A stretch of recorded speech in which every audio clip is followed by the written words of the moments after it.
И децата знаят, че токът тече към дома по жиците. И така, по жиците течак до електроуредите, до печката, пералнята или климатика. Да, но не е задължително, защото всяко правило, дори и законите на физиката, си имат изключения. Оказва се, че във Враца се намира едно уникално електрическо дърво, от което директно може да се черпи ток в неограничени количества. Няма нужда от никакви трансформатори, табла и електромери. Просто се включваш към дървото и си точиш ток на воля, колкото ти душа иска.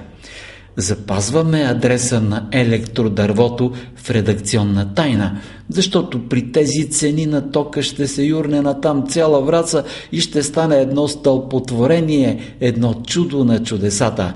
Така че само гледайте и се усмихвайте на дървените жици. Това ще ви остане.